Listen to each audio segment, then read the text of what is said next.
बस एक बार चल दी उसमें गीता में, फिर बिल्कुल भूल जाती हूँ सब।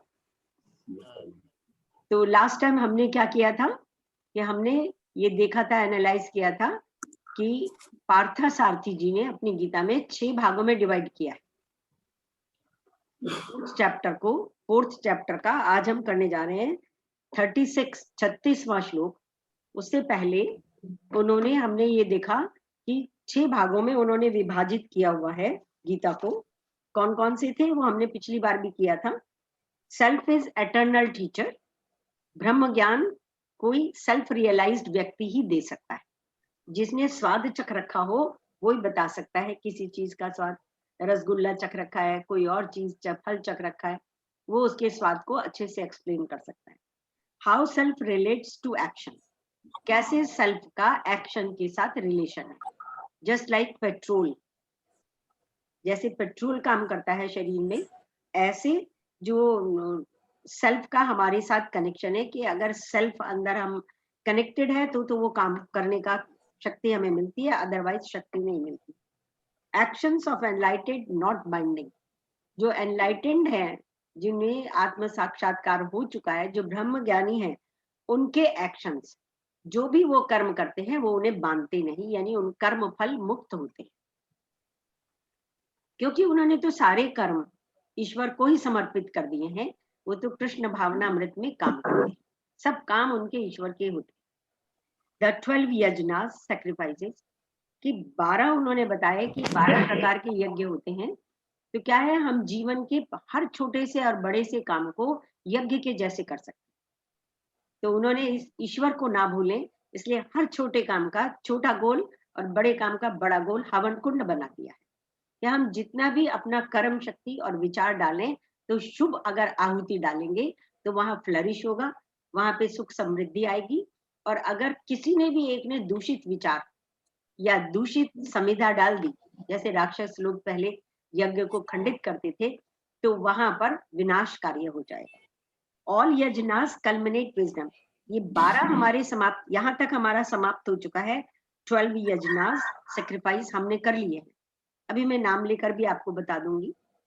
ऑल यज्ञास कल्मिनेट विजडम, जो भी यज्ञ हम करते हैं, किसी भी प्रकार का यज्ञ कर रहे हैं, कोई भी एम लेके चल रहे हैं, गोल लेकर चल रहे हैं, तो हर उस काम को करने में जो आहुतियां देते हैं, जो हम अपना विचारों की और कर्मों की आहुतियां देते हैं, उससे विजडम डेवलप।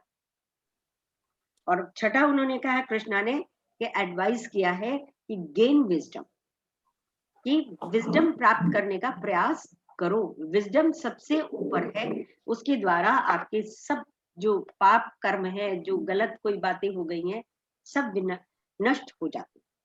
तो 12 उसमें हमने बताया। अनलिमिटेड आइडियल, कि पहले किसी को धन प्राप्ति करनी है, किसी को शिक्षा प्राप्ति करनी है, तो उसके लिए हम वही देवता की आराधना करते हैं। छोटा सा गोल है कि ये प्राप्त हो जाए तो आगे चले। तो उसके लिए भी आपको हवन कुंड में, जो हवन कुंड है कर्म शक्ति, उन्होंने तो कृष्णा ने तो संपूर्ण कामों को कह दिया कि यज्ञ है। तो जो छोटे छोटे गोल भी हम करते हैं, बहुत से लोगों के मन में प्रश्न रहते हैं कि वो भक्ति क्या जी, हम तो गोल प्राप्ति के लिए कर रहे हैं, ईश्वर से हम बच्चे के स्वस्थ होने की आकांक्षा लेके कोई यज्ञ कर रहे हैं, कोई जो है धन प्राप्ति के लिए यज्ञ कर रहा है, कोई शिक्षा प्राप्ति के लिए यज्ञ कर रहा है ना। तो ये यज्ञ तो स्वार्थ वाले हो गए जी, तो ये इसका फल तो भक्ति तो हुई नहीं, ऐसे मन में विचार आ जाते हैं। तो उन्होंने कहा नहीं, ऐसा कुछ नहीं है, यज्ञ तो आप तब भी कर रहे हैं, कर्म भी कर रहे हैं और पूजा भी कर रहे हैं।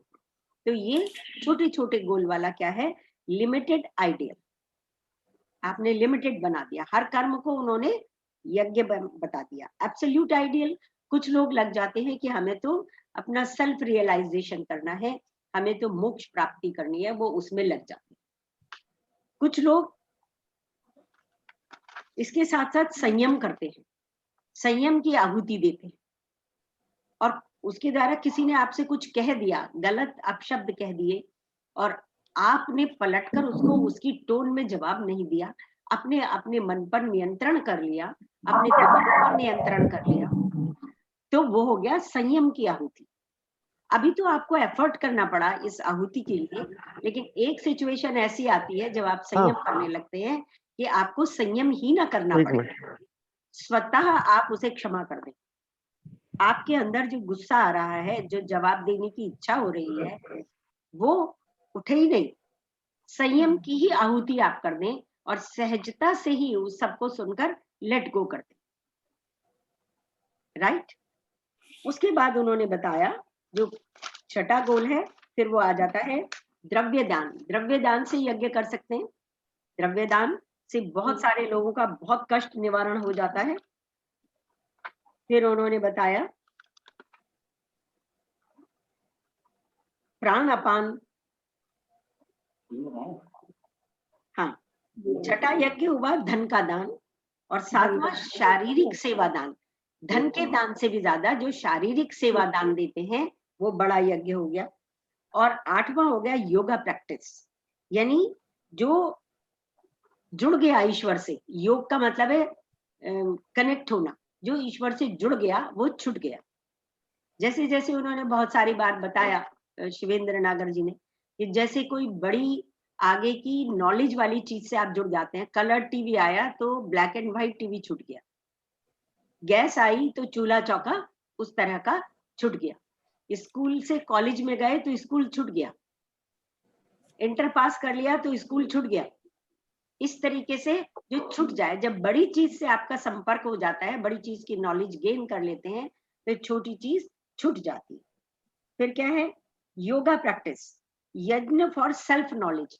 बहुत से लोग स्वाध्याय बहुत करते हैं, उससे जो ज्ञान अर्जित होता है उससे भी आप अप स्टेप हो जाते हैं। वो भी स्वाध्याय से भी आप, ये भी यज्ञ है एक प्रकार का। प्राणायाम और अपान, अपान व्यान समान उदान तो आपको पता ही है, उसके द्वारा भी बहुत से लोग सांसों की आहुति दे रहे हैं। प्रकृति से ले रहे हैं 4 सांसें और छोड़ रहे हैं 6 सांसें। कपाल भाती में तो वो छोड़ते ही छोड़ते हैं, देना ही देना है सांसों का। सब ये वृक्ष, पृथ्वी, आकाश, पवन, सब आप देखिए दे ही दे रहे हैं, लेके आ रहे हैं हमसे। केवल मनुष्य में ही वो आकांक्षा रहती है कि लूं लूं लूं, है ना। प्रकृति तो देने में ही विश्वास रखती है। फिर भाभी इसमें एक है ना, अपानाय स्वाहा, प्राणाय स्वाहा, समानाय स्वाहा, वो कैसे बोलते हैं? स्टार्टिंग से क्या शुरू होता है वो एक बार बता प्राण दीजिए। व्यान उदान समान। प्राण अपान व्यान उदान समान। प्राण अपान ज्ञान, प्राण अपान, प्राण अपान ज्ञान उदान, ज्ञान नहीं है, प्राण अपान व्यान उदान समान। प्राण अपान व्यान उदान समान।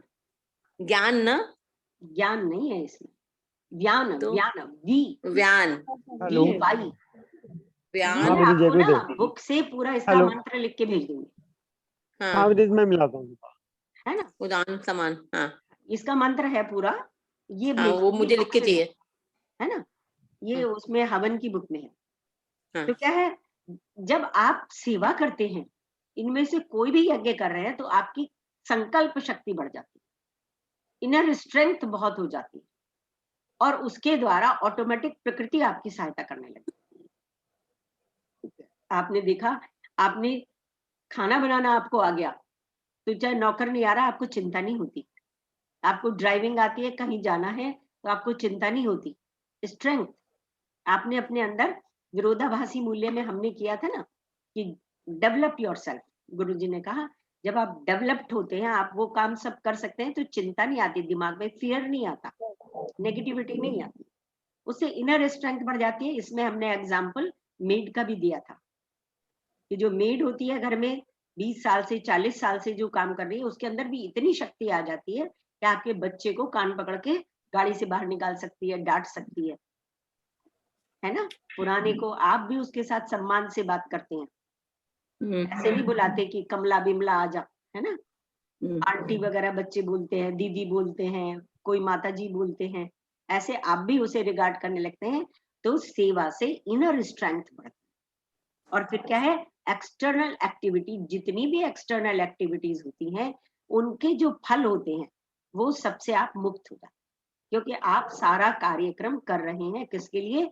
कृष्ण भावनामृत होकर पूरी श्रद्धा पूरी भक्ति से हर कर्म आप कृष्णा के लिए, भगवान के लिए, समाज के लिए, देश के लिए करें। यहाँ तक हमने किया था पिछली बार। आज हम 36 करेंगे।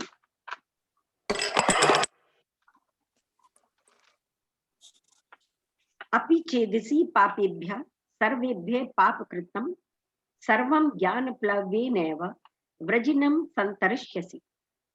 यदि तुम्हें समस्त पापियों में भी सर्वाधिक पापी समझा जाए, कृष्ण बोल रहे हैं, अर्जुन को समझा रहे हैं। 12 यज्ञ हो चुके हैं और अब जो हम थे कि इन सब चीजों से हमारी वो बढ़ती है ना विजडम, हम आ गए हैं 5th पर। ऑल यजनास कल्मिनेट विजडम 5th पर है और 6th पर है, ये दोनों साथ साथ चल रहे हैं। कृष्ण समझा रहे हैं कि अगर तुम सर्वाधिक पापी भी तुम्हें समझा जाए तो भी तुम दिव्य ज्ञान रूपी नाव में स्थित होकर दुख सागर को पार करने में समर्थ हो। अगर ये दिव्य ज्ञान हो जाए, कृष्णा ने पिछली बार कहा था, पिछली बार के श्लोकों में था कि तुम्हें ये नहीं मालूम, अगर तुम्हें वो मालूम हो जाए तो तुम ये दुख सागर और जो तुम अवसाद की स्थिति में जा रहे हो, डेल्यूजन में जा रहे हो, डिप्रेशन में जा रहे हो, उससे निकल जाओ और कोई भी दुखी नहीं होगा, क्योंकि उसको पता होगा what to do and what not to do. ये 35th श्लोक में था। फिर से पढ़ती हूँ 35th श्लोक। यन ज्ञात्वा न पुनर्मोहनेव यास्यसि पांडवा येन भूतान्य शेषेण दृक्ष्यस्यात्म अन्यथोमपि। स्वरूप सिद्ध व्यक्ति से वास्तविक ज्ञान प्राप्त कर चुकने पर तुम पुनः कभी ऐसे मोह को प्राप्त नहीं होगे। जिसने आपको अपना एक्सपीरियंस बता दिया, कोई जाके किसी गुफा में से बाहर आया है और उसने एक्सपीरियंस बता दिया, मान लीजिए वैष्णो देवी की गुफा में गया कोई, पहले तो गुफा में जाते थे और वहां ऊपर ऊपर पहाड़ थे और नीचे नीचे पानी गंगा का चलता रहता था, तो आके बता दिया ऐसे स्लिपरी है, ऐसी छत है, तो उसने अपना एक्सपीरियंस आके बता दिया, वो दैट इज ट्रू। तो जब वो सही एक्सपीरियंस आपको मिल जाता है तो आप उसके हिसाब से ही तैयार होके फिर जाते हो उस गुफा के अंदर। तो उन्होंने कहा ज्ञान प्राप्त व्यक्ति ने या सिद्ध व्यक्ति ने अगर आपको कोई ज्ञान दिया है तो मोह को प्राप्त नहीं होंगे। फिर आप ये नहीं कहोगे हाय मैं कहाँ फंस गया, आपको पहले से पता है, क्योंकि इस ज्ञान के द्वारा तुम देख सकोगे कि सभी जीव परमात्मा के अंश स्वरूप हैं, अर्थात वे सब मेरे हैं। तो वो ज्ञान प्राप्त करने का वो ज्ञान बता रहे हैं आप कृष्ण कैसे। Even if you are the most sinful of all sinners, सारे पापियों में भी तुम सबसे ज्यादा पापी हो, मान लो, you shall verily cross over all sins by raft of knowledge। Knowledge के द्वारा तुम कैसी भी पापी हो, कुछ भी हो, उसके द्वारा तुम उस भवसागर को पार कर सकते। अब वो नॉलेज कैसे है, कैसे प्राप्त होगी? हर कर्म से नॉलेज प्राप्त की जाती है। जैसे आप स्वप्न में सब कुछ, चिंताएं, बेचैनी, स्ट्रेस, स्ट्रेन, सब कुछ एक्सपीरियंस करते हैं। किसी को स्वप्न में सांप दिख जाता है, किसी को डाकू दिख जाते हैं, किसी को दिखता है फॉल में से नीचे गिर रहा है, किसी को लगता है कि मैं नदी में गिर गया, है ना, कैसे कैसे स्वप्न आते हैं। किसी को अग्नि दिखाई देती है, कुछ कुछ स्वप्न आ जाते हैं और उस स्वप्न के बीच में आपको वो एक्सपीरियंस होते हैं बाकायदा, जैसे जागृत अवस्था में होते हैं। आप डरते भी हैं, आप रोते भी हैं, आप चोट भी महसूस करते हैं, सब कुछ होता है, लेकिन जागृत होने पर उनसे मुक्त हो जाते। जैसे आप स्वप्न में सब कुछ, चिंताएं, बेचैनी, स्ट्रेस, स्ट्रेन सब एक्सपीरियंस करते हैं, सब जन स्वप्नावस्था में इन सब मेंटल एजिटेशंस को अनुभव करते हैं, परंतु जागृत होने पर सब मेंटल एजिटेशन से मुक्त हो जाते हैं। जो हम डरे सपने में इतनी जोर से, उससे मुक्त हो जाते हैं कि ये तो स्वप्न था, सच्ची में ऐसा नहीं घटा, है ना। जागृत का ज्ञान उसे स्वप्नावस्था के मेंटल एजिटेशन से मुक्त कर देता है। जो जागृत होता है, स्वप्नावस्था की जो स्थिति है उससे जागृत मुक्त हो जाता है। इसी प्रकार दिव्य ज्ञान कितना भी बड़ा पापी हो, कितना भी बड़ा पापी हो, या पाप उससे बड़ा पाप हो, उसे भी फ्री कर देता है। दिव्य ज्ञान कितना भी बड़ा पापी हो या कितना भी बड़ा पाप उससे हो गया हो, उससे उसे मुक्त कर देता है। दिव्य ज्ञान एक व्यक्ति की वो नाव है जो इस एजिटेटेड वर्ल्ड से पूर्ण कृपा शांति के किनारे ले जाती है। अगर दिव्य ज्ञान प्राप्त हो गया, आपने पश्चाताप कर लिया, कोई गलती भी आपसे ऐसी हो गई, तो आप उस ज्ञान की नाव में बैठकर, दिव्य ज्ञान की नाव में बैठकर उस भवसागर को, उस समुद्र को पार कर सकते। और कहाँ ले जाता है फिर वो आपको? बोट कहाँ ले जाती है? जो इस एजिटेटेड वर्ल्ड से पूर्ण कृपा शांति के किनारे ले जाती है, जहां पर पूर्ण कृपा होगी और शांति होगी। यानी आपने जब पश्चाताप किया या आपको जब रियलाइज हुआ, तब आपने उसे माना, ईश्वर को। और जब आपने माना और दिव्य ज्ञान प्राप्त हुआ, तब आप उसे शांति और कृपा के किनारे ले जाते। और ये दिव्य ज्ञान की नाव न केवल आपको गंतव्य तक ले जाती है, अधिक आपकी यात्रा में रक्षा भी करती है। इसके अलावा यात्रा में अब आप इतने हिचकोले खाते हुए समुद्र में, भवसागर से पार जा रहे हो, कभी इधर कभी उधर नाव डोल रही है, तो आपकी रक्षा भी करती है। ये दिव्य ज्ञान आपकी रक्षा भी करता है। इसी प्रकार सेल्फ की नॉलेज आपकी सांसारिक यात्रा बहुत ही प्लेजेंट एंड सुखद बनाती है। अगर आपको सेल्फ की नॉलेज हो जाए कि मेरे अंदर सेल्फ है, डिवाइन है, ईश्वर का अंश है, ईश्वर मेरे अंदर है, मेरे साथ है, तो वो नॉलेज ही आपकी यात्रा को सुखद बना दे और आपको सुप्रीम ब्लिस व पीस तक पहुंचा दे। सुप्रीम ब्लिस क्या है? कि कम में भी बहुत अधिक सुख शांति। कोई जरूरी नहीं कि करोड़ों रुपया ही खर्च करके कहीं पर रौनक आए, है ना? चेहरे पे रौनक आ जाती है तो कुछ ही पहन लो, ऐसी ब्लिस, ऐसी कृपा होती। क्लियर? आगे चले। यथा एधांसी समुद्योगनी भस्मात् कुरुते अर्जुन, ज्ञानाग्नि सर्व कर्माणि भस्मात् कुरुते तथा। जैसे प्रज्वलित अग्नि ईंधन को भस्म कर देती है, उसी तरह हे अर्जुन, ज्ञान रूपी अग्नि भौतिक कर्मों के समस्त फलों को जला डालती है। आपको तो सबको मालूम है, अग्नि में कितनी भी आप वो डाल लीजिए, लकड़ियां, समिधा, सबको भस्म कर देती। तो ऐसे ही जिसको ज्ञान रूपी अग्नि प्राप्त हो गई, तो भौतिक जगत के जितने भी कर्म हैं, कर्म फल हैं, उन सबको जला डाल। जो नेगेटिव कर्म फल है, पॉजिटिव का तो नहीं जलता है, नेगेटिव का जलता है। As blazing fire reduces fuel to ashes, O Arjun, so does the fire of knowledge reduce all actions to ashes. सारे एक्शंस को ऐश में कन्वर्ट कर देती, राख बना देती। जैसे अग्नि किसी के कांटेक्ट में आने पर पहले काला काला करती है। आप कभी मोमबत्ती से कुछ जलाओगे या माचिस से कुछ जलाओगे कोई चीज, तो पहले काली काली होगी, धुआं सा निकल के काला कर देगा उस चीज को, उसके बाद प्रज्वलन होगा, फिर फर्दर कांटेक्ट से जलाकर भस्म कर देती है।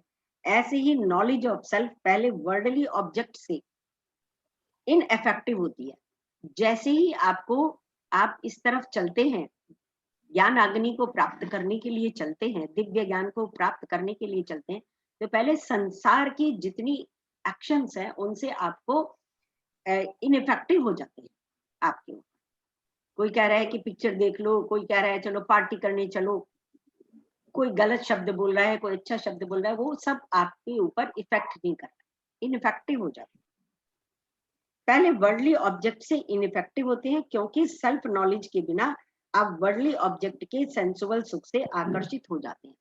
अगर सेल्फ नॉलेज नहीं हो, अगर ये ज्ञान नहीं हो कि ईश्वर के सामने जाना है कल को, जब अंत समय आएगा तो ईश्वर को फेस करना पड़ेगा, बताना पड़ेगा कि हमने क्या शुभ कर्म किए और क्या नहीं किए, है ना? तो जिनको ये ज्ञान नहीं है वो तो सब करते रहते हैं, लेकिन जिसको ये ज्ञान आ गया वो गलत कर्म नहीं करता। ऑटोमेटिकली फिर वो इनसे उसकी विरक्ति होनी शुरू हो जाती है। और सेंसुअल सुख जो होते हैं ना, ये किसी को भी कभी भी आकर्षित कर सकते हैं। हाँ वहीं से बात होगी। हाँ जी, कुछ कह रहे अभी वहाँ पे स्टॉक में नहीं है, मंडे को आएगा। भैया? अपना अपना जरा म्यूट कर लें अपने आप को। वो टेलीफोन पे बात करते हुए भी ना ऐसा लग रहा है जैसे हमसे कुछ कह रहे हैं। तो जो वर्ल्डली ऑब्जेक्ट्स का सेंसुअल सुख आकर्षित हो जाते हैं, जिनको इस चीज का ज्ञान नहीं है, सेंसुअल सुख क्या है? पंच इंद्रियों के द्वारा कुछ दृश्य देखने का, पिक्चर देखने का, उसको देखने का, इसको देखने का, उससे मिलने का, कुछ खाने पीने का, कुछ सुनने का, है ना, ये सेंसुअल सुख हुए। इनकी ओर आकर्षित हो जाते। किसी ने तारीफ कर दी कि भाई फला फला जगह जाओ तो बहुत सुंदर फॉल है, हरिद्वार में जाओ तो इस समय कुंभ के मेले में बड़ा सुंदर दृश्य है, तो आपका मन हो जाता है। तो ये जो हमारी इंद्रियां हैं, ये ऐसी हैं, ये किसी भी टाइम एक्शन में आ जाती हैं, आकर्षित हो जाती है, और आकर्षित होने के बाद उनकी शिकार हो जाती है। आज जब शिकार हो जाती है, फिर उसी के बारे में सोचना शुरू कर देता है मन। आपके मन में कोई बात बैठ गई तो आप उसी के बारे में पुनः पुनः चिंतन करना शुरू कर देते हैं। परंतु जैसे ही सेल्फ नॉलेज की प्राप्ति होती है, आप ज्यादा और ज्यादा इंद्रियों के सुख के प्रति स्ट्रांग हो जाते हैं। नो, पहले रेजिस्टेंस से आप रोकते हैं इंद्रिय सुख, और फिर स्वतः होना शुरू हो जाता है, और इंद्रिय सुख आपको पकड़ नहीं पाते। वो इंद्रिय सुख आपके लिए इनइफेक्टिव हो जाते हैं। जैसे सेल्फ नॉलेज पूरी तरह एस्टेब्लिश हो जाती है, तो सारी वासनाओं और डिजायर्स को डिस्ट्रॉय कर देती है। और अगर सेल्फ नॉलेज आ गई, रियलाइज्ड हो गए, तो सारी जितनी भी डिजायर्स हैं, जितनी भी वासनाएं हैं, सब नष्ट हो जाती, समाप्त हो जाती। एक और एग्जाम्पल उन्होंने दिया है। और ये जो स्थिति होती है कि जब सारी आपकी वासनाएं, सारी डिजायर्स, सब से आप मुक्त हो जाते हैं, तो उस स्थिति को कहते हैं सुप्रीम गॉडहुड स्थिति। इस स्थिति को ही सुप्रीम गॉडहुड स्थिति कहते हैं। जब सारी डिजायर से मुक्त हो जाते हैं तो सुप्रीम गॉड गुड हो जाता है। हाँ, सुप्रीम गॉडहुड स्थिति आ जाती है आपकी, कि आप स्वयं ही जैसे ईश्वर तुल्य हो गए। एक और एग्जाम्पल उन्होंने दिया है, लकड़ी में अग्नि, ईंधन दोनों उपस्थित होते हैं। लकड़ी में पहली बार पता चला है, हमें नहीं पता था लकड़ी में जो है ईंधन, तो पता था कि ईंधन है लकड़ी, लेकिन अग्नि भी उपस्थित है ये नहीं पता था। जब आप दो लकड़ी के पीसेस को आपस में रब करते हैं तो फायर उसमें से निकलती है। स्टोन से तो हमें पता था कि दो स्टोन्स को करते हैं तो फायर निकलती है, पर लकड़ी में भी फायर निकलती है, ये पहली बार पता चला। वुड भी फायर प्रोड्यूस करती है। फायर वुड में इनहेरेंट है, पहले से है। आपके अंदर बहुत सारी क्वालिटीज हैं, आपको और हमें पता नहीं है। इनहेरेंट है, वो पता नहीं कहाँ से, कितने जन्मांतरों से चली आ रही है हमारे अंदर। ऐसे ही वुड में फ्यूल भी है और फायर भी है। ऐसे ही मनुष्य में दोनों फायर एंड फ्यूल को एग्जिस्ट इन वुड। इसी प्रकार मानव में भी बोथ सुप्रीम सेल्फ एंड वासना दोनों एक साथ एग्जिस्ट करते। सुप्रीम सेल्फ तो यू ऑल नो, कि जो हमारे अंदर आत्मन है, ब्रह्मन है, दैट इज सुप्रीम सेल्फ, है ना। लेकिन उसके साथ में क्या एग्जिस्ट करने लगी? वासना, इच्छाएं, वो भी एग्जिस्ट करते हैं। Self is absolute knowledge. अगर सेल्फ एब्सोल्यूट नॉलेज है एंड वासना इज इग्नोरेंस। जैसे हम करते ना, बताता भी है, सेल्फ बताती भी है कि छोड़ो ना, इसको करने से क्या फायदा, ऐसे बोलती है आत्मा आपसे कई बार किसी बात के लिए। किसी से गुस्सा हो गए तो भी आपका मन बोलेगा छोड़ो ना, क्या फर्क पड़ता है।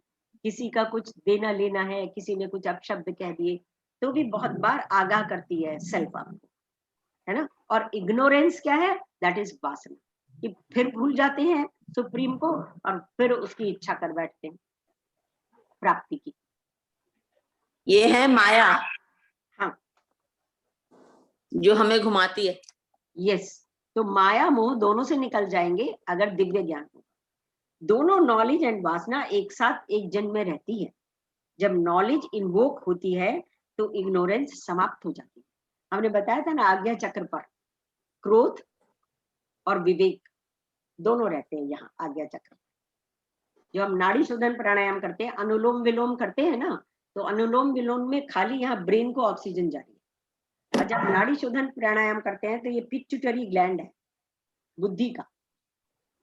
गुरुजी बता रहे हैं, एग्जाम्पल बताया गुरुजी ने कई बार जब हम लोग जाते थे टीटीसी के लिए, कि जब कुछ समझ में नहीं आता, जब कुछ याद नहीं आता, तो आप ऐसे ऐसे करते क्या था, और आपको याद आ जाता है। तो दिस इज पिट्यूटरी ग्लैंड। तो जब हम नाड़ी शोधन प्राणायाम करते हैं तो ये जहां बिंदी लगती है, ऑटोमेटिकली हमारे ऐसा बना दिया गया है, तो हम बिंदी लगाते हैं, रोज हम पिट्यूटरी ग्लैंड को टच करें और हमारी मेमोरी इसलिए ठीक रहती है। तो ये जब यहाँ पिट्यूटरी ग्लैंड होता है, इग्नोरेंस समाप्त होता है, आप कनेक्टेड रहते हैं, इसीलिए गुस्से पे भी कंट्रोल बना रहता है। इस प्रकार awakening self knowledge is in a person completely eradicate the ignorance. और अगर इस तरीके से सेल्फ नॉलेज अवेकनिंग हो जाए, ज्ञान प्राप्त हो जाए, तो कंप्लीट इग्नोरेंस समाप्त हो जाए, और ये नॉलेज सब वासनास को, इग्नोरेंस और उनके द्वारा प्रॉम्प्टेड एक्शंस को डिस्ट्रॉय कर देती है। जो भी वासना मन में आ रही है, जो भी इग्नोरेंस आ रही है, चलो कर लेते हैं ना, क्या फर्क पड़ता है, ऐसे सोच के भी कर लेते हैं ना कई बार बहुत सारे काम, तो उन सबको डिस्ट्रॉय कर देती है कंप्लीटली दिस नॉलेज। ना ही ज्ञानेन सदृशम पवित्रम इहि विद्यते तत्स्वयं योग संसिद्धा काले नात्मनि विन्दति।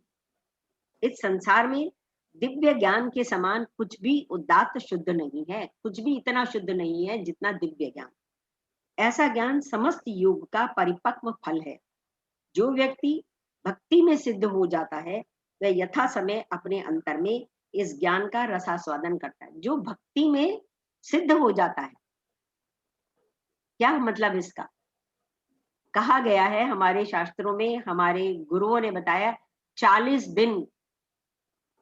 दिन अगर लगातार कोई मंत्र जाप करते हो, लगातार कोई कार्य करते हो, लगातार कोई साधना करते हो, तो आप सिद्ध हो जाते हो, आपको सिद्धि प्राप्त हो जाती है। कोई मंत्र भी है, कंठस्थ हो जाते हैं, समझ रहे हैं?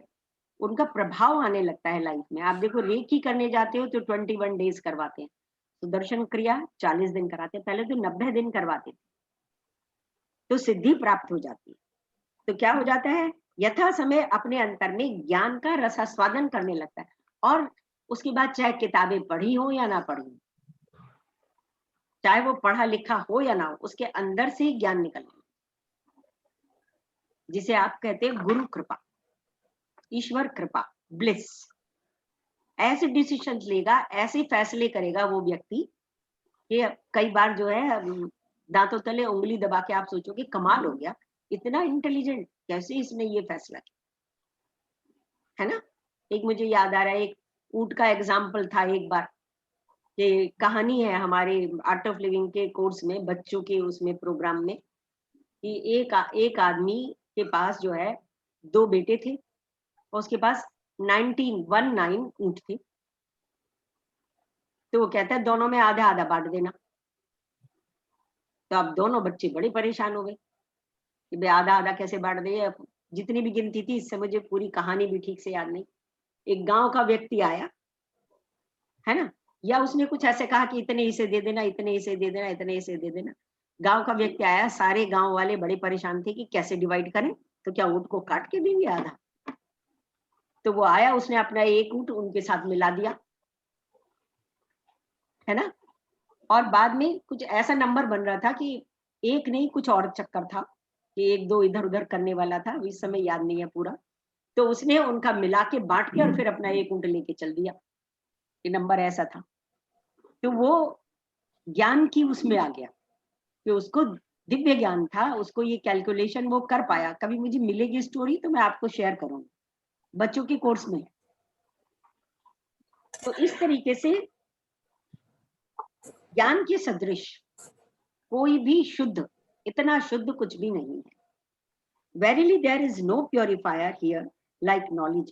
He who is perfected in yoga finds it in the self in time. जो कनेक्टेड है योगा से, योगा मीन्स सेल्फ से कनेक्टेड है। हमने बताया था ना, सातों चक्र पर नेगेटिव आ जाता है वासनास की वजह से, डिजायर्स की वजह से, फियर, लोभ, क्रोध, ये सब हमारे चक्रास पर आ जाता है। और पॉजिटिव जो है वो ढक जाता है, उसके ऊपर चादर आ जाती है, ऐसे लेयर आ जाती है टॉक्सिन्स की।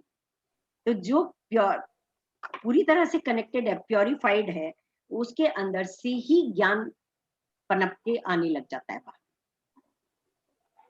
चौथे अध्याय के 5 श्लोकों में कृष्णा ने 38 से 42 श्लोकों में, 38 से 42 श्लोकों में कृष्णा ने अर्जुन को किस प्रकार ये सेल्फ की नॉलेज प्राप्त की जा सकती है, ये एडवाइस की है।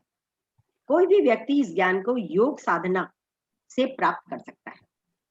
योग में ईश्वर से कनेक्टेड रहो, और नेगेटिव जो बताए हैं उनको आने मत दो। आए तो उसे वॉच करो, गलती हो जाए तो उसके लिए आगे प्रयत्न करो कि दोबारा गलती ना हो, उस तरह की इग्नोरेंस की, वासनास की। और इस तरीके से योग के द्वारा और साधना के द्वारा इसको, शुद्ध ज्ञान को आप प्राप्त कर सकते हैं। योग मीन सुप्रीम सेल्फ के साथ एक हो जाना। कर्म, यज्ञ, भक्ति एंड भक्ति, ये 3 प्रकार के प्रमुख आदर्श योग हैं। कर्म या यज्ञ और भक्ति। कर्म करने का तो गुरुजी ने बता ही दिया, 100% अपना जो भी कर्म कर रहे हो वो करो। भक्ति और श्रद्धा के बारे में हमने बात की थी, है ना। और यज्ञ करो, आहुति डालो। जो सीकर शिष्य बॉडी, माइंड एंड इंटेलेक्ट को आदर पूर्वक रिलेट करता है, बॉडी, माइंड और इंटेलेक्ट को आदर पूर्वक रिलेट करता है, वो ऊपर लिखित 3 प्रमुख आदर्श योगों की साधना प्रैक्टिस करता है। उसकी सब चिंताएं और बेचैनी से मन मुक्त हो जाता है और मन शांत हो जाता है, एट रेस्ट हो जाता है। तो बॉडी के लिए क्या कर रहे हैं? योग। माइंड के लिए क्या कर रहे हैं? माइंड के लिए क्या कर रहे हैं जो भाग रहा है? नॉलेज, संयम। और भक्ति, इंटेलिजेंस के लिए क्या कर रहे हैं? भक्ति। कुछ जान के चलो, कुछ मान के चलो। केवल शांत मन को ही इंटेलेक्ट डायरेक्ट करता है। जब आपका मन शांत होता है तभी आपका जो अंदर से सेल्फ है वो आपको डायरेक्ट करता है। जब आप बहुत बेचैन होते हैं, जब आप बहुत गुस्से में होते हैं, जब आप बहुत डिप्रेशन में होते हैं, तो आप वहां तक पहुंच ही नहीं पाते, बीच के टॉक्सिन्स आपको बीच में रोक लेते हैं। मेडिटेशन एंड सेल्फ रियलाइजेशन के लिए केवल शांत मन को ही डायरेक्ट करता है। इसलिए तुम्हें पूरा प्रयास, एफर्ट लगाना होगा। योगाभ्यास में तभी सेल्फ रियलाइजेशन हो पाएगा। आपको अगर सेल्फ रियलाइजेशन करना है योगाभ्यास में, तभी मन लगा पाएगा। एक दिन अगर आप ना करो, एक दिन आपका टाइम गड़बड़ा गया और आपकी साधना छूट गई। बहुत से लोगों के फोन आए कि जी बस एक दिन हुआ, फिर अगले दिन से कर ही नहीं पाए हम सुदर्शन क्रिया, फिर अगले दिन से हमारी गड़बड़ हो गई, और जी बहुत कोशिश करती हूँ और कभी कर लेती हूँ और कभी नहीं करती हूँ। ऐसे प्रश्न पूछते हैं बहुत सारे लोग। तो क्या है कि जो इस तरह से आपको करने के लिए आपको प्रयास पूर्वक लाना होगा। बंदर के जैसे है मन, दौड़ दौड़ के बाहर निकलना चाहता है, बाह्य जगत में जाना चाहता है मन, जबकि सब कुछ कहाँ है? अंदर, अपने अंदर है। तो क्या है, तुम्हें पूरा प्रयास, एफर्ट लगाना होगा योगाभ्यास में, तभी सेल्फ रियलाइजेशन होगा। और एक बात और बताई है श्री ने कि जो आज हम कर रहे हैं, जो आपको आज अच्छा नहीं लग रहा है, थोड़ा सा आपको एफर्ट करना पड़ रहा है, थोड़ा सा आपको मुश्किल लग रहा है, मन जा रहा है डांस पार्टी की तरफ और यहाँ योगाभ्यास करने को बिठा दिया, कर्म करने को, तो क्या है, जो आज की डेट में आपको परेशान कर रहा है वो लॉन्ग रन में आपको सुखी करेगा। आपका शरीर और मन स्वस्थ रहेगा, खुश रहेगा। और जो चीज आज आप बहुत एंजॉय कर रहे हैं वो लॉन्ग रन में आपको परेशान करेगी। आपको हर समय कुछ ना कुछ खाते पी रहे रहना अच्छा लगता है। कभी आप थम्स अप पी रहे हैं, कभी आप कोका कोला या कुछ भी पी रहे हैं, खा रहे हैं, हर समय खाते पीते रहेंगे तो क्या होगा? स्वास्थ्य बर्बाद हो जाए। जिस चीज को आप एंजॉय करना है, जरूरत से ज्यादा कोई भी काम करने में किसी का भला नहीं है। कोई और सरल और शीघ्र कोई साधन नहीं है इस स्थिति को प्राप्त करने का। तो कंसिस्टेंसी के साथ करते रहे। सेवा, साधना, सत्संग, ज्ञान चर्चा और ज्ञान अर्जन करते रहिए। इसका कोई ये नहीं है कि सरल उपाय है कि आप बस इतना कर लो। श्री ने तो महासत सरल उपाय दे दिया। सारा वेदांत, सारे शास्त्रों का निचोड़ आ गया। जितना जानते जा रहे हैं उतना आश्चर्य हो रहा है कि कैसे आ गया। इस स्थिति को प्राप्त करने ना ही तुम्हें इनडेफिनेट पीरियड के लिए वेट करनी होगी। और एक होता है कि भाई करते रहो, मृत्यु के समय पे शायद कुछ हो जाए, बुढ़ापे में 85 साल में 90 साल में कुछ हो जाए, प्राप्ति हो जाए ज्ञान की। उन्होंने कहा नो, ऐसा नहीं है कि इतना लंबा वेट करना पड़ेगा। ये तो किस समय आपको ऐसे प्राप्त हो जाए, जैसे वो मोक्ष का हो गया था। वृक्ष वाली कहानी वृक्ष वाली कहानी सुनीता सुनाएंगी, सुनीता को याद है। हाँ, वो एक शिष्य होता है, गुरुजी के पास जाते हैं तो वो पूछता है कि मुझे कब मुक्ति मिलेगी। तो बोलता है कि गुरुजी बोलते हैं जितने इस पेड़ में पत्ते हैं उतने सालों में आपको मुक्ति मिल जाएगी। तो एक तो गिर जाता है गश खा के, और दूसरा बोलता है बस, और उसी समय इतना खुश हो जाता है वो कि इतने सालों में मुझे मुक्ति मिल जाएगी, उसको तुरंत ही मुक्ति मिल जाती है। यस, तो उसका ये नहीं है कि आपको इतना वेट करना पड़ेगा। ये कई तरीके से है कहानी, है ना। और ये शॉर्ट में इन्होंने बता दी है, फिर कभी जिक्र करेंगे। तो क्या है कि ऐसा नहीं है कि आपको जो है बहुत समय लगेगा। जब आप इस राह पर चलना शुरू कर देंगे तो कब ज्ञान प्राप्त हो जाए वी डोंट नो। यह श्लोक बता रहा है कि तुम्हें self realisation by proper yoga in course of time कालीन में प्राप्त हो जाए। श्रद्धावान लभते ज्ञानम तत्परः संयतोन्द्रियः ज्ञानम लब्ध्वा पराम शांति चिरेणाधि गच्छति। जो श्रद्धालु दिव्य ज्ञान में समर्पित हैं और जिसने इंद्रियों को वश में कर लिया है, वह इस ज्ञान को प्राप्त करने का अधिकारी है। सबसे ऊपर तो इंद्रियों को प्राप्त करने की बात करते हैं बार बार, है ना। मन पर कंट्रोल कि भैया ये खाना है, ये पहनना है, ये सुनना है, इस इंद्रियों वाले मोह से हम निकल जाए। वह इस ज्ञान को प्राप्त करने का अधिकारी है और इसे प्राप्त करते ही तुरंत आध्यात्मिक शांति को प्राप्त होता है। अभी इतना करते करते जिनके अंदर शांति आ गई है, शिकायतें नहीं है, वो समझिए काफी आपने आधा रास्ता तय कर लिया। तुरंत आध्यात्मिक शांति को प्राप्त होता है। In English, he who has shraddha, faith, who is devoted, who has subdued the senses attains knowledge, having attained knowledge he ere long gain supreme. ये इन्होंने एक वर्ड ऐसा लिखा है कि no long time, EAR ear जैसे करके लिखा है। टाइम क्या लिखा है उसका कहीं मीनिंग भी नहीं मिला। इसका मतलब विद इन नो टाइम, क्षण भर में, आचिरेण नो लॉन्ग में प्राप्त कर लेता है। फिजिकल डिसिप्लिन का मतलब है कि आपकी अपनी इंद्रियों पर कंट्रोल हो। इसका अर्थ ये बिल्कुल नहीं है कि इंद्रियों के द्वारा सुख भोग वर्जित। ये नहीं है कि जो सुख मिल रहे हैं आपको उनसे भी वर्जित हो जाओ कि ये भैया मना किया है इंद्रियों के सुख के लिए। जो मिल रहा है स्वतः मिल रहा है, ले सकते हैं, एंजॉय कर सकते हैं। खाना पीना, अच्छा बिस्तर, अच्छा घर, AC मिल रहा है, enjoy. Self control does not mean mere denial of senses, contact and enjoyment. Yes, कुछ कह रहे हैं? म्यूट कर लीजिए सतीश भैया अपने आप को। Spiritual practice does not necessarily rule not sense enjoyment.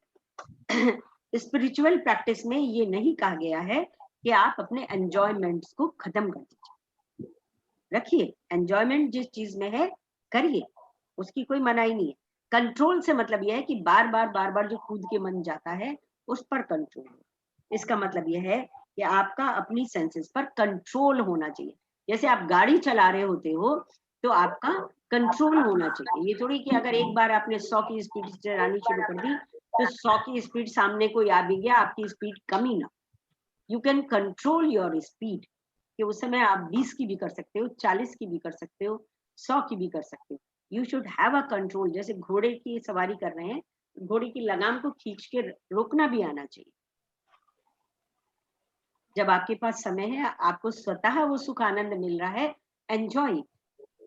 लेकिन जब आपका समय ऐसा सामने आ गया कि अगर हम उतनी तेजी से दौड़ेंगे तो एक्सीडेंट होने का डर है, तो कंट्रोल उसको। इसका मतलब यह है कि आपका आपकी सेंसेस पर कंट्रोल हो, ना कि आप सेंसेस के वशभूत हो जाओ। अब क्या है, जो लोग पीने पिलाने लगते हैं, उन्होंने पीने पिलाने को भी वैसे तो वर्जित बताया है, पर अगर पीने पिलाने लगते हैं, चलो थोड़ा सा पी लें, जिससे उनको जो है बीमारी में डॉक्टर ने बता दिया था कि ब्रांडी की एक डोज ले लीजिए, और फिर अब इतना लत हो गई है कि पूरी बोतल पी जाते हैं। तो क्या है कि अगर वो उसके वशीभूत ना हो, दवाई की जैसे ले रहे हैं, थोड़ा ले रहे हैं, वहां तक ठीक है। लेकिन जो वशीभूत हो जाते हैं कि बिना उसके, चाय के ही हम आदी हो जाते हैं। चाय नहीं मिले, कोर्स में लोगों से कहते हैं भाई चाय नहीं मिलेगी 5 दिन, तो कितने परेशान हो जाते। नहीं, वशीभूत हो गया, अगर चाय नहीं मिलेगी तो हम खुश नहीं होंगे, हम दुखी हो जाएंगे। अगर हमको ये चीज नहीं मिली, इस टाइम नहाना नहीं मिला, तो हम दुखी हो जाएंगे। तो क्या है, गुरुजी क्या करते हैं, उन्होंने कहा कि कंट्रोल होना चाहिए आपको अपने ऊपर। ये नहीं है कि अगर एक चीज की कितना भी आप घर में एंजॉय कर रहे हो, घर के बाहर हो, नहीं मिली तो यू शुड हैव कंट्रोल, दुखी नहीं हो उसकी तरह। आप अपना संतुलन बनाए रखें, आप अपनी सेंसेस की, इंद्रियों के मास्टर बने। बहुत बड़ी बात है, आप अपनी इंद्रियों के सेंसेस के मास्टर बने, ना कि स्लेव, ना कि गुलाम। और लोग बाग क्या करते हैं, मैं तो इसके बिना नहीं रह सकता, I can't, I can't, I can't, जान जाने को तैयार है, लेकिन नहीं, मैं ये नहीं कर, मैं तो ऐसे नहीं रह सकता। They are slave of their senses. मैं तो घर में नहीं रह सकता, मुझे तो घूमने जाना ही है, मुझे तो पार्टी करनी ही है, चाहे जो हो। तो means don't have control on their senses. आप अपना संतुलन बनाएं और अपने कर्तव्य कर्मों में सेंसेस का इंटरफेरेंस ना होने दें। कितना सुंदर बताया है। आप अपना संतुलन बनाएं, बैलेंस बनाएं, क्या कर सकते हैं, क्या नहीं कर सकते हैं, क्या करना उचित है, क्या करना अनुचित है। अपने कर्तव्य कर्मों में सेंसेस का इंटरफेरेंस ना होने दें। जब आप कोई कर्तव्य और कर्म कर रहे हैं, तो वो क्या है, यज्ञ लाइक। कई बार खाना ही नहीं मिलता, कई बार बैठना ही नहीं मिलता है ना, खड़े खड़े कितना काम कर रहे होते हैं। कई बार अपने घर में तो राजा के जैसे रहते हैं, ऑफिस में जाते हैं, आप खड़े ही हैं 2 घंटे 3 घंटे से कोई काम कराना है तो। जब आपका यज्ञ है कि मुझे ये काम कराना है, आप शिकायत भी नहीं करते, है ना, बैलेंस बनाए रखते हैं, गुस्सा भी नहीं करते, यज्ञ है ना। तो क्या है, सेंसेस का इंटरफियरेंस नहीं, आप मुझसे नहीं खड़ा हुआ जरा, अब मुझसे नहीं खड़ा हो जा भाई, जल्दी से कर दे, नहीं तो मैं जा रहा हूँ घर वापस, है ना। तो काम वो तो करेगा ही नहीं, कराने के लिए you have to be there. ठीक है, भावनाओं के स्तर पर आप अपनी सेल्फ के प्रति डिवोटेड रहे। जो आपकी भावनाएं हैं उनके प्रति डिवोटेड रहे। जैसी भावना आ रही है उनको देखें, जाने कि कैसी भावना आ रही है इस समय। जब आपका mind is devoted to the highest, जब आपका माइंड हाईएस्ट गोल को प्राप्त करने के लिए डिवोटेड है, ईश्वर की प्राप्ति के लिए डिवोटेड है, ना गर्मी लगेगी, ना सर्दी लगेगी, ना भूख लगेगी, ना प्यास लगेगी। जैसे आप नवरात्रों के व्रत रखते हैं, जैसे आप कृष्ण भावनामृत होकर जन्माष्टमी का सेलिब्रेशन करते हैं, तो उस समय जब आपका mind is devoted to the highest, then ये शांत रहता है। जब मन हाईएस्ट चीज को प्राप्त करने के लिए या ईश्वर प्राप्ति में लगा हो, तो मन शांत रहता है। गुरु जी कभी हमें वहां जाते थे, जब गए थे टीटीसी के लिए, तो हमारे पास ऑर्डर आ गया कि गौशाला जाओ 4 किलोमीटर दूर। सोचो मेरी तो क्या हालत थी, है ना। ये 16 साल 17 साल पुरानी बात बता रही हूँ। 4 किलोमीटर चल के जाना, तब तो मैंने वॉक भी स्टार्ट नहीं की थी। बिल्कुल गर्मी लगती है, बिल्कुल तेज धूप, और 4 किलोमीटर गौशाला में चल के गए, और वहां से कह दिया नहीं, अब वहां किचन के ऊपर मिलेंगे गुरुजी। अब किचन के ऊपर आ रहे हैं, तो बड़ा मन में मेंटल एजिटेशन हुआ, बड़ा गुस्सा आया, भाई व्हाट इज दिस, क्या इनको पता नहीं था हमारा बेवकूफ बना रहे हैं, इतना चला रहे हैं, है ना। तो क्या है, जब आपका मन कुछ अचीव करने के लिए होता है तो वो मेंटल एजिटेशन नहीं होता। थोड़ा हुआ फिर भी मानी बात, कंट्रोल करके फिर पहुंचे वहां किचन टॉप पे, है ना।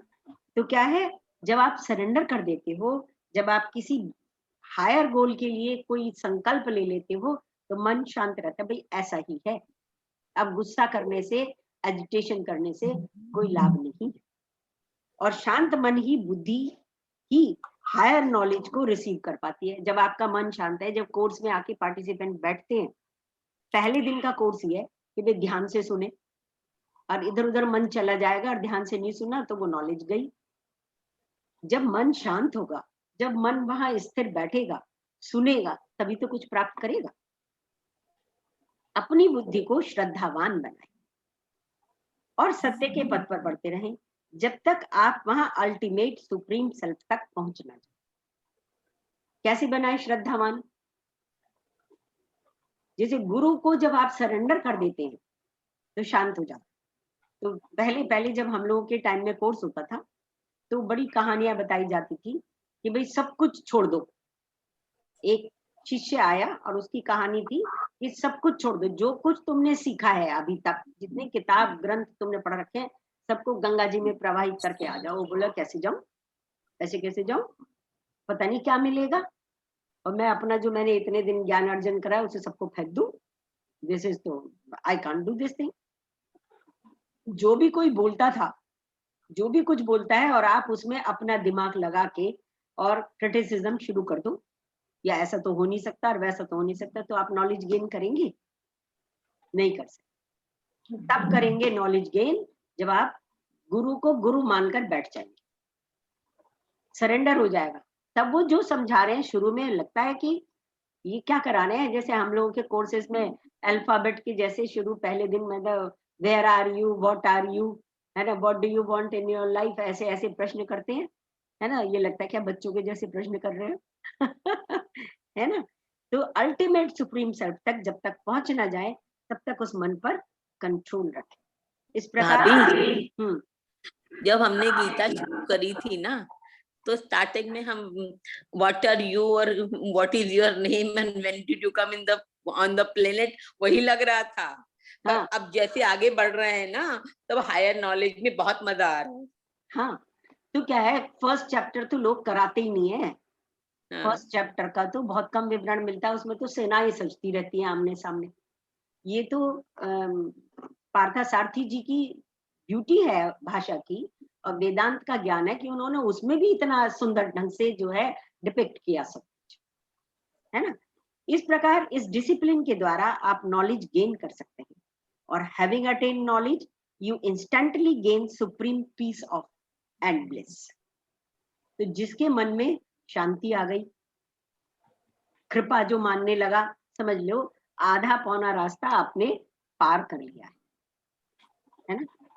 अब क्या करें, एक और है, वैसे तो 3 श्लोक बचे हैं, टाइम क्या हो गया, अभी तो है टाइम, कर ले।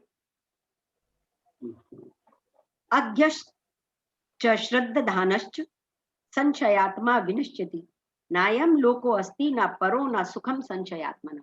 जिस बंदे के अंदर संशय है उसका तो विनाश होता ही होता है, किंतु जो अज्ञानी है, अब इसका मीनिंग बता रही हूं पहले। जो अज्ञानी तथा श्रद्धा विहीन व्यक्ति शास्त्रों में संदेह करते हैं, बहुत से व्यक्ति ऐसे हैं आजकल के, तो खासतौर से बच्चे ऐसे हैं जो शास्त्रों की बात करने लगो या गुरु की बात करने लगो तो वो एकदम अगेंस्ट बोलते हैं, सुनने को तैयार नहीं है। तो कैसे व्यक्ति शास्त्रों में संदेह करते हैं और श्री भगवत भावनामृत नहीं प्राप्त करते, और भगवान जी की जो खुद की बताई हुई बातें हैं उस भावनामृत अमृत को प्राप्त नहीं करते, अपितु नीचे गिर जाते। वो तो काहे में लगे रहते हैं, वर्ल्डली अचीवमेंट। संशय आत्मा के लिए ना तो इस लोक में ना ही परलोक में कोई सुख है। जो संशय आत्मा होते हैं हर चीज में संचय करते हैं। गुरुजी ने तो पता नहीं कौन से उसमें, शिव सूत्र में, नारद भक्ति सूत्र में, या कौन से उसमें लिया था, या हमारे मन में सबके प्रति संशय आता रहता है, गुरु पे भी संशय आता रहता है। मैंने ठीक नारद भक्ति सूत्र में मैंने ठीक है, हाँ नारद भक्ति सूत्र। हाँ, किसी में अब ये नहीं याद कि किस में पढ़ा है कि हर जने पे संशय करते रहते हैं, ये ठीक कह रहे हैं, ऐसे ही होता है, ऐसे कैसे हो जाएगा, आई डोंट बिलीव, है ना। आजकल के बच्चे तो साफ कह देते हैं आई डोंट बिलीव। तो क्या है, ignorant devoid of Shraddha. Ignorant जो होते हैं उनके अंदर किसकी कमी होती है, श्रद्धा की। और डाउटिंग सेल्फ इज रुइंड, जिसके अंदर भी ये संशय का कीड़ा होता है उसका तो विनाश निश्चित। There is neither this world nor other world no happiness for doubting personality. जो भी डाउट करने वाले लोग हैं वो ना इस संसार में सुखी रह सकते हैं ना दूसरे संसार में सुखी रह सकते हैं, क्योंकि उनके अंदर संतोष धन शांति है ही नहीं। They don't want to achieve it. अज्ञानी श्रद्धा विहीन होते हैं। आपने अक्सर देखा होगा कि जो अज्ञानी हैं, जो बहुत क्रिटिसिज्म करते हैं, हर बात को लेके आपकी काटते हैं, वो श्रद्धा विहीन होते हैं। संसार से, इस संसार से अभाव किसी भी बात का विश्वास नहीं करते। आप अगर ईश्वर के बारे में कुछ बताओ, धर्म कर्म के बारे में कुछ बताओ, वो किसी बात का इस संसार में जो है उसका विश्वास करते हैं, साइंटिफिक रीजन मानते हैं, पर ईश्वर के बारे में जिसे आप देख नहीं सकते, अलौकिक के बारे में वो बिल्कुल विश्वास नहीं करते। वो अपना पूर्ण जीवन क्वेश्चन करते रहते, पहेलियां बुझाते रहते हैं, सब में अविश्वास रखते हैं और कभी शांत नहीं रह पाते। ऐसे व्यक्ति स्वयं अपने विनाश के लिए जिम्मेदार होते हैं। ना तो ऐसे व्यक्तियों को इस जन्म में खुशी मिलती है, ना ही भविष्य में मिलेगी, और ना वो कभी सेल्फ रियलाइजेशन प्राप्त कर सकते। उन्होंने तो बता दिया, श्री ने तो बता दिया कि डेली सुदर्शन क्रिया करो, प्राणायाम करो, ध्यान करो, हाँ, और सेवा करो, सत्संग करो, और स्वतः प्राप्त हो जाएगा। अब जिसको संशय है, संशयात्मा, ऐसे कैसे हो जाए, मुझे तो ये करने से मिलेगा, ऐसे कैसे हो जाएगा, तो वो संशयात्मा विनश्य। जो करते चले जा रहे हैं ऑटोमेटिकली अपलिफ्ट होते जा रहे हैं, पता भी नहीं चल रहा कब अपलिफ्ट हो। योग संन्यस्त कर्माणाम ज्ञान सच्चिन्न संशयम आत्मवंतम न कर्माणि निबध्नन्ति धनजना। जो व्यक्ति अपने कर्म फलों का त्याग करते हुए भक्ति करता है, जिसके संशय दिव्य ज्ञान द्वारा विनष्ट हो चुके होते हैं। जब आपके मन में कोई संशय भी आए, कोई डाउट भी आए, तो दिव्य ज्ञान को वहां लगा दो, गुरु जी की दृष्टि से देखो। मैंने तो एक बहुत पहले अब कौन सी किताब में पढ़ा था वो तो मुझे याद नहीं रहता, कि ऐसा था कि गुरु की दृष्टि से देखना। बाहर बहुत बारिश हो रही है और आपको जो है जैसे कोई मंदिर दिख गया या कोई ऐसे रूफ दिख गई, उसके नीचे जाके आप खड़े हो जाते हो और वहां से देखते हो, आप तो शांत हो गए कि आप बारिश से बच गए, और जो बाहर बारिश हो रही है उसे आप शांत मन से देखो। तो इसे कहते हैं गुरु की दृष्टि से देखना। जब कोई प्रॉब्लम आए तो गुरु इस स्थिति में क्या करते, ऐसे सोचो, तो आप उस कठिन स्थिति से निकलने का आपको रास्ता सूझ जाएगा। तो क्या है कि दिव्य ज्ञान द्वारा विनष्ट हो चुके होते हैं, वही वास्तव में आत्मपरायण है। एक तो नारायण है और एक आत्मपरायण है, यानी अपने से कनेक्टेड हो गए और अंदर से आपको राह मिल रही है अपनी प्रॉब्लम्स को सॉर्ट आउट करने। दैट इज आत्मपरायण। हे धनंजय, वो कर्मों के बंधन से नहीं बंधता। अब वो कर तो रहा है अच्छे अच्छे कर्म, ईश्वर प्राप्ति के लिए कर रहा है, दूसरों के उद्धार के लिए कर रहा है, दूसरों की अच्छाई के लिए कर रहा है।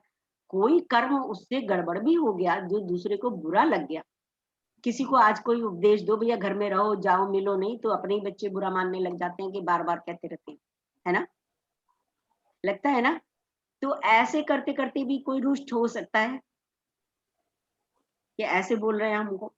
तो उसके बाद जो उसके मन में, दूसरे के मन में भावना आ रही होती है, और उसकी में कभी कभी गलत भावना भी आ जाती है, मेंटल एजिटेशन आ जाता है ना, तो उसका फल फौरन मिलता है। जैसे किसी को दुखी कर दो आप, कोई भिखारी आया या कोई नीडी आया और उसको कुछ नहीं दो, दुखी कर दिया आपने लेक्चर देके उसे कि काम करो, है ना, तो उसकी वाइब्रेशंस पास होती है, उसके मन से एक क्या बोलते हैं उसे, श्राप लाइक निकलता है कि जब आप हमारी कंडीशन में होगे तो जानोगे,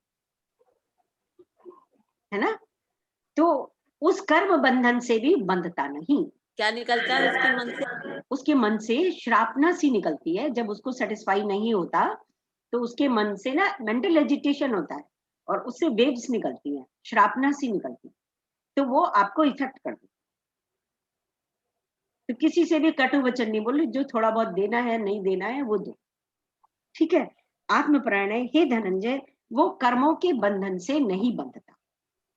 अगर कोई नाराज भी हो गया और किसी ने कुछ कह सुन भी दिया या वाइब्रेशन भी पास करी तो भी उसका कोई इफेक्ट नहीं होगा उसके ऊपर, शुभ कर्म करने वाले का। In English, he who has renounced actions by yoga, whose doubts are sent asunder by knowledge, who is poised in the self, actions do not bind him, वो धनंजय।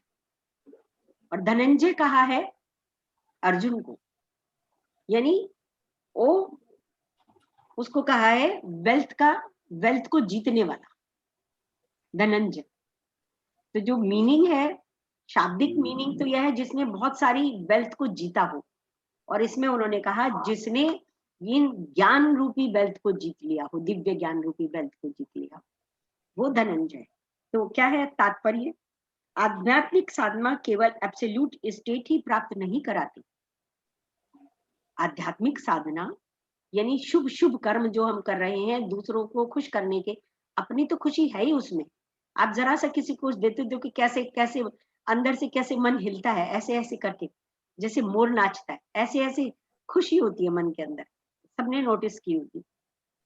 बल्कि राह की सारी रुकावटें सांसारिक एंटेंगलमेंट मोह माया से भी मुक्त कराती है।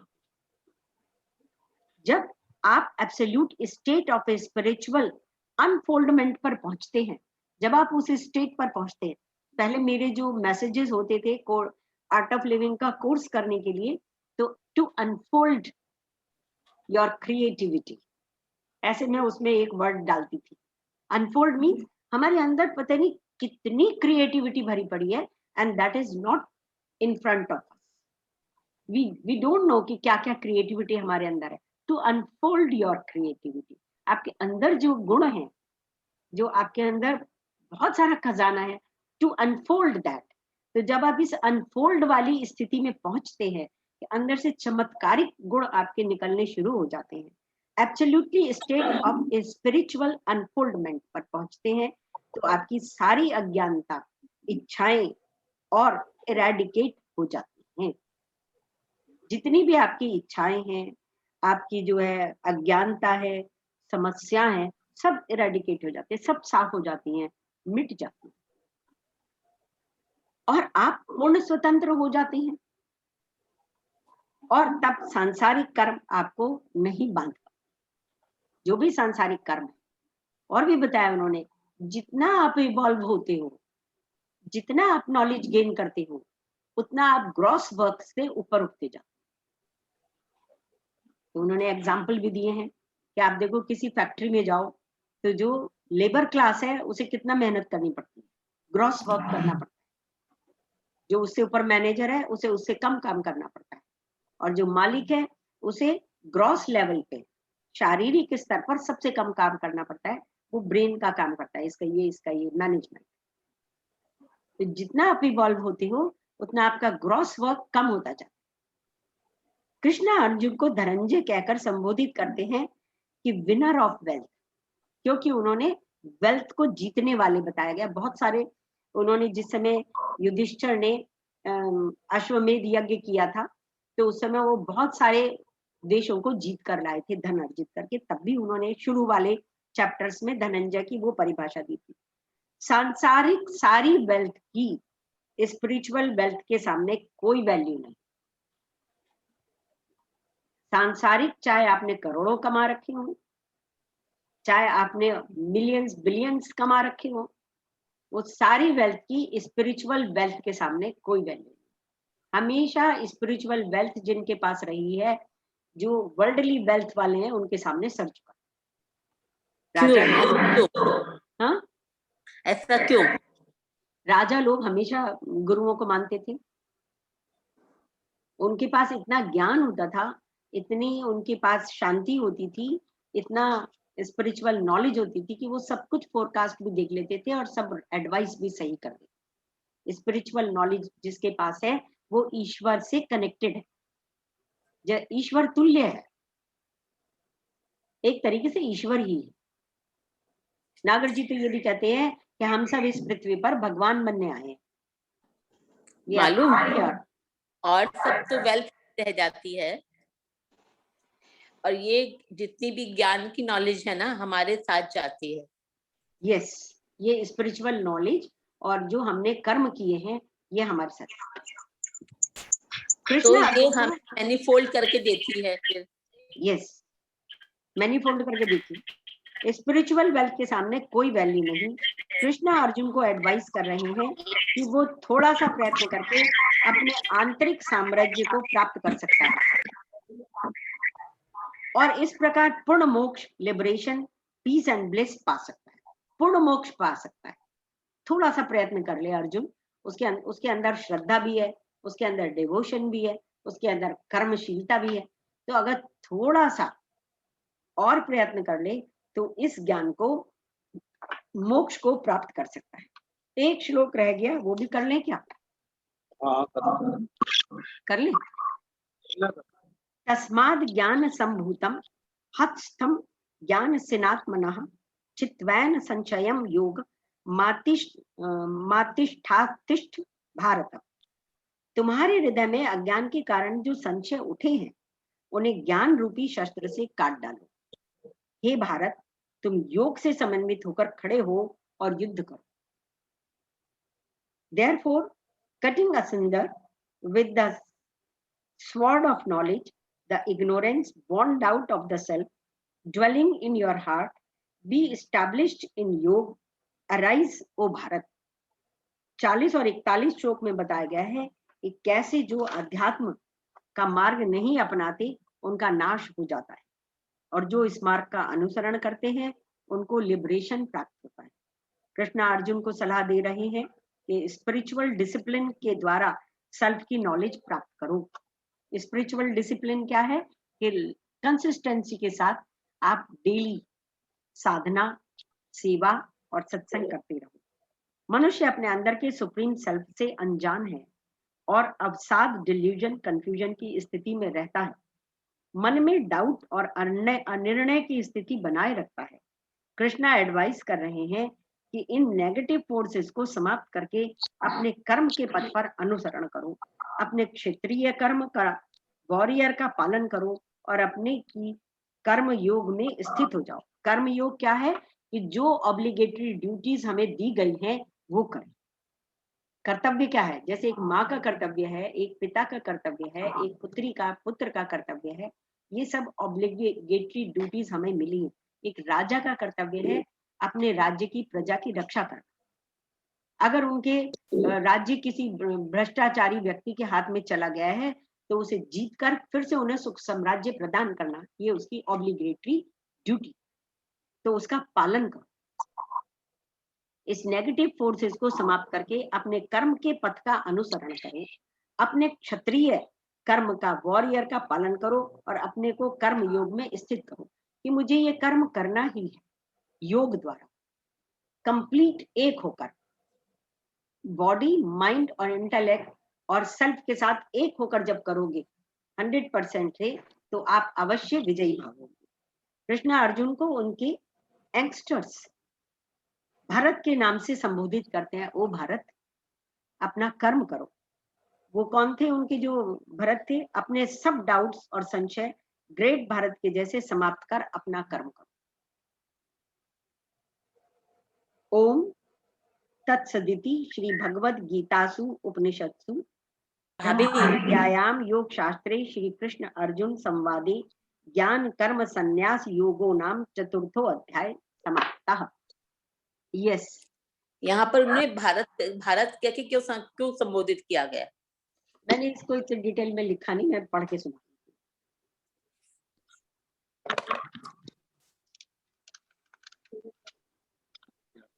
Krishna uses Bharat to remind Arjuna of the ideal character of the royal sage Bharat. Bharat was a man of action who at the same time devoted himself to spiritual practices. Arjuna was a descendant of Bharata. Arjuna उनका मतलब क्या बोलते हैं कुल का एंगस्टर्स थे, उसके पूर्वज थे भरत, अब वो अर्जुन उनका इस जन्म का वो है. कृष्णा अपील्स टू अर्जुन, इतना ही लिखा है भरत के बारे में, इसलिए मैंने बहुत डिटेल में गई नहीं. अच्छा, वो पूरी तरह डिवोटेड थे अपने देश के लिए, अपने कर्तव्य के लिए. तो याद दिलाते हैं, बहुत दिखाते हैं अपने स्पिरिचुअल प्रैक्टिस. बड़े ही कर्मठ था, साधनापरायण उत्साही पुरुष थे. तुम उसी कुल में उत्पन्न हुए हो तथा तुम्हें उन्हीं की भांति वीरता, धीरता और गंभीरता पूर्वक अपने कर्मों का पालन करना चाहिए. समझ में आ गया है ना? तो इसलिए तो ये हमारा चतुर्थ अध्याय आज समाप्त हुआ.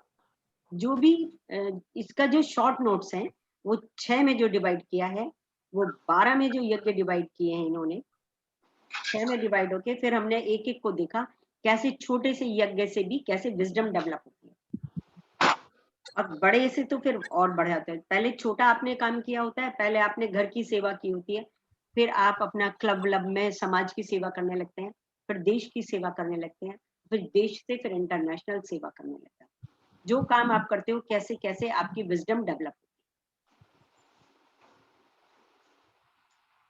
ठीक है, और कोई प्रश्न और कोई सलाह?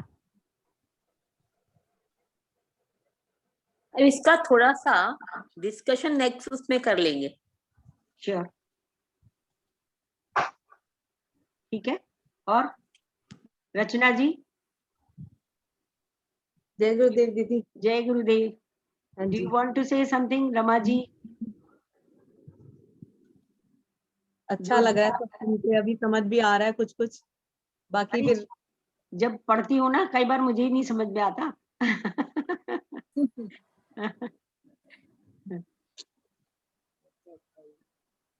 संयम रखना है जिंदगी में. हाँ? संयम, संयम, बैलेंस करना और संयम रखना बहुत जरूरी. अच्छा, और कोई भावना आ भी गई जैसे कि आकर्षित तो करती है ना, इंद्रिय सुख आकर्षित करते हैं, है ना? तो जो आकर्षण आ रहा है उसे भी वॉच करो. पहले दिन का मेडिटेशन गुरुजी ने सिखाया पंचकोशा ध्यान, उसे वॉच करो कि क्या मन किधर जा रहा है. Is it necessary, is it needed, और मन ही कर रहा है खाली. किस लिए कर रहा है मन? शो ऑफ के लिए. उसने किया तो मेरा भी मन कराया. This is wrong. If it is needful, जरूरी है, देन डू इट. है ना? किसी को देख के या किसी आधे से ज्यादा जीवन तो हम दिखावे में जीते हैं, है ना? घर में तो हम कुछ भी पहन लेते हैं, जब कहीं जाना होता है तभी तो अच्छे कपड़े पहनते हैं, है ना? जब कोई आ रहा हो तो सारे घर सजाते हैं, कितनी डिशेस बनाते हैं. सारा जीवन इसी में. जब किसी का सत्कार करना होता है उसके लिए कर रहे हो तो दैट इज भाव. कितने भाव से कर रहे हो. समटाइम्स आप भाव के साथ में शो ऑफ में भी आ जाए. मैम बड़ी खुशी मिलती है जब कोई आता है, उसके लिए पूरे घर को सजाते हैं, अच्छे अच्छे डिशेस बनाते हैं, बड़ी खुशी मिलती है. तो वो भाव है. और बहुत से लोग शो ऑफ में करते हैं. नहीं, अंदर से मन से करते हैं मैम, तरस गए उसके लिए तो. हाँ, तो जब अंदर से करते हो तो आप देखो कितनी खुशी है. हाँ जी. अब बाहर से करते हो तो जोर पड़ता है फिर बाद में, है ना? एक्स्ट्रा वैकेंसी हो जाती है, ये हो जाता है, तारीफ ना मिले तो अफसोस होता है. नहीं, वो सब कुछ तो नहीं होता, वो तो अपने मन से करते हैं. और सतीश भैया कुछ कहना चाहेंगे?